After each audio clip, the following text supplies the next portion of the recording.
r/petty revenge. Embarrassed my annoying manager. When I was 18, I worked in a fairly nice restaurant in a hotel.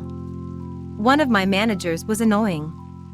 He was constantly nitpicking and just an obnoxious person overall. He had a habit of posting little signs in the kitchen or the city workstation, with reminders of what we needed to be doing. Unfortunately, he couldn't spell for crap and his notes were occasionally grammatically incorrect. I recall seeing one sign in the kitchen, reminding the kitchen staff something about the grease. I was 18 and found his signs both appalling and funny. Then he pissed me off. I don't remember what it was he did or said, but I remember my anger. So I brought in my red pen and proceeded to correct all of the spelling and grammatical errors on his stupid signs. I gave him a D-. I walked by later and saw that one of my coworkers changed the grade to an F. I didn't see annoying manager's initial reaction, but I did see him stomping around later, ripping down all the signs. Good times. You should have handed him a report card when you left with all Fs. No, OP doesn't give a F. Prefers to give him the D. Forever petty. My ex demanded I pack his stuff when he left me for another woman. I agreed to return whatever he paid for, but not what I did. I bought metal glitter and a paint marker. I packed his clothes in trash bags, what his clothes were in when we got together, and added a jar of glitter. I packed his old game systems, I paid for the new ones, and added a jar of glitter. I then wrote on the leather gaming chair in white paint about him and his wench. Then I put a couple jars of glitter into every crack of the chair. I carefully put them outside for him to get. When he loaded the stuff into the car he borrowed from the new girl, the glitter started coming out of stuff. Before he could say anything about it, I announced I was keeping our dogs. He was pissed and threw the chair into the trunk hard. Glitter exploded through the back of the back seat all over the car. I said bye and went inside and locked the door. When my ex demanded I do anything, I had a garage sale of his things. My old neighbor's husband left her, then demanded she sell his Porsche and send him the money. She sold it for $1 and sent it to him. In the mid-2000s I lived in Austin in an apartment. In my building the neighbor across the hall kept leaving his trash by his door. I know some apartments have a trash crew that comes by and picks up trash at tenants' doors, but this was not one of those communities. Luckily our dumpster was very close to our building and it's really no big deal to take it out. Anyway, said neighbor finds that too difficult and leaves his trash out, sometimes for days. It's hot in Austin and trash smells and I found it disgusting. This continues for a few weeks as I give it time to appear as a pattern, not a one-off event. I'm also not the type to complain to management to contact the offending neighbor. Leaving trash out is self-evidently stupid and lazy. Punishment for such laziness is not a verbal warning in my opinion. Something stronger is needed. So after about week 3 of this nonsense, I just started slicing the bottom of all his trash bags he left out. When the bag would be picked up, all the trash would spill out. It didn't take long for that problem to go away. Wife's grandmother feels I'm beneath their family, takes a dig at my mother in front of Thanksgiving guests. This all happened about 40 years ago. My ex-wife's family came from old money. They didn't have much of it left, but they were still high up in social circles. Due to all the complications of her family, she and I decided to elope, her idea, and, because of that, she avoided telling her grandmother for about 2 months. I tried, but no amount of charm on my part could win her grandmother over. At Thanksgiving, she asked my wife to come over and help her get the house in order for Thanksgiving dinner. My wife and I were still newlyweds, so naturally I wanted to come with. Her grandmother came downstairs all smiles, with a pleasant disposition and a song in her voice, and then she saw me. "What's he doing here?" I tried to intervene and soften the blow, but, "Ms. Thomas, I just wanted to come as well so I could pitch in, that way I can help you get done faster." She accepted my reasoning, but she definitely wasn't happy. So she kept taking little digs at me the whole time, something she always did whenever my wife took me along with her.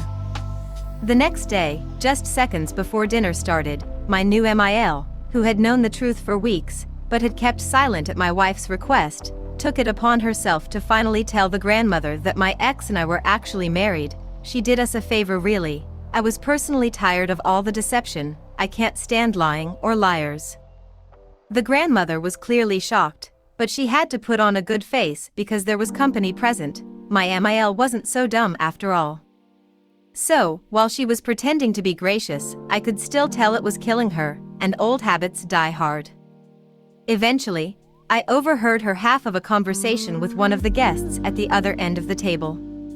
She made sure to say it just loud enough so that I could hear it. I just can't believe his mother hasn't reached out to welcome my granddaughter into their family, but, of course, I had always hoped my granddaughter would one day marry someone of a better class, so I suppose that's to be expected. Oh no, you fucking didn't. I can tolerate someone taking a dig at me, it's nothing off my back, but taking a shot at my mother, with some complete stranger. Plus, you haven't exactly welcomed me into your family yet either, and you've had over 2 hours to do so, I silently thought to myself. So, upon overhearing that, I stood up and walked right past her and out the back door. As the door was closing behind me, I heard the mock shock in her voice. Well, what did I say? What did I say? About 10 minutes later, my wife caught up to me in her car as I was walking back to our apartment. It was 5 miles, so yeah. I was being a bit stupid at that point, letting her get at me, but I was mad, damn it. That old woman totally knew exactly what she said, and it was no slip of the tongue either. It was obvious to everyone that she had intended to hurt me. Plus, I saw that little smirk on her face as I walked past her. It was intentional. She was trying to make me leave, and I did, so she totally thought she had one. But I already knew how I was going to get her back, and I was going to use her own words to get my revenge. Part of the reason she didn't like me was the fact that I was military. Even worse, I was enlisted. Military officers were fine, of course, but an enlisted man? Why, I never. But there was one thing about being in the military that I could use to get back at her. You see, she really loved, and actually demanded, that her granddaughter come over at Christmas. It was a big to-do every single year, the biggest, especially among all her social friends. That's what gave me the idea on how I could not only ruin that for her, but also use her own Thanksgiving dig at me to do it. You see, military personnel can oftentimes take vacation at the drop of a hat. I had over 50 days worth of leave available to me. So I requested and was approved to take 3 weeks worth of it. That way, I made sure that my wife would be with me, out of state, for Christmas and New Year's, you know, so my mother could properly, and, more importantly, personally, welcome my wife into our family. It practically killed the old bat. It was sweet, delicious revenge. She was so mad, and so loud on the phone, practically screaming, that I didn't even have to listen in on another line when my wife called her. I could overhear everything she said on the phone my wife was using. You're where? But what about Christmas? I have guests and family coming, and I've already promised everyone that you will be here. I need you here. You're supposed to be here with me. Yeah, well, perhaps you should have thought of that before trash-talking my mama right in front of me. But, what do I know, I'm from such a low class of people. We had a great time. It was one of the best family Christmases ever. An epic one, for the books, for my family at least. My homeless dad used me in his money scheme, so I took it all. Okay, so the homeless guy is technically my dad. My dad was only in my life actively from ages 0 to 7, and in that time gave me a shit ton of trauma. He was a hardcore alcoholic manipulator and a lot of other things I can't say. My mom being the badass she is left him, and for a short bit we did weekends at his place. It was a never-ending cycle of him drinking, being a POS, and then buying us over with animals and gifts. After getting several DUIs, unpaid child support and a few child endangerment cases, he up and left to avoid going to jail. Like disappeared, left the animals locked in the house that he abandoned, and shut off his phone. Every few months or so he would randomly show up at my school drunk and crying with gifts in hand, or leave notes on our door. My school literally had to implement a safety plan because my mom was scared he would take me. That stopped and didn't hear from him for about 13 years. When I was 20, he messaged me on Facebook saying he would love to get to know me and asking if there's anything I need financially. My initial response, sick to my stomach and crying, quickly turned to anger. I was broke and really could use the money, and I mean he owed me, right? I told him I would meet and needed money for rent. When I saw him, my stomach turned. He looked like the crazy guy you see on the side of the road begging for money. He really didn't make much sense, just talked a lot of shit about my mom, saying she was a liar and turned us against him, and mumbling nonsense. Apparently his brother, my uncle that I have never had a relationship with, would no longer give him money but would wire transfer him money for me. He told his brother I needed $1,500 and told me he would take $500 and give me $1,000. His crappy burner phone ran out of minutes, so one of the calls to his brother was made from my phone. Of course he didn't have an ID or anything, so I would need to pick it up with him. When someone wires you money, they get a code, then give you the code, and voila, you get the money. My dad wouldn't give me the code until we were physically at the place to pick it up, which we planned to do the following morning. The next morning I decided to text my uncle, since I now had his number, and ask him directly for the code. I got the code, picked up the money, and blocked my POS dad. He made sure to leave me some deranged voicemails about how big of a POS I am. He pretty much used me to get money from his brother.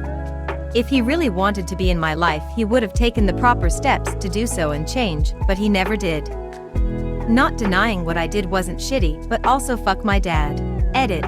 My uncle does well financially and obviously was fine with sending me money, which at the time I definitely needed. I saw a few comments saying I helped scam my uncle, which I just don't get. He thought he was sending money to go to me and help me out. The money went to me and helped me out. And of course I thanked him. Edit. Side note, since people are asking. The animals were rescued as soon as we realized he was gone. Poor babies suffered a lot from him and were also alone for days, but were alive. Like, comment, and subscribe.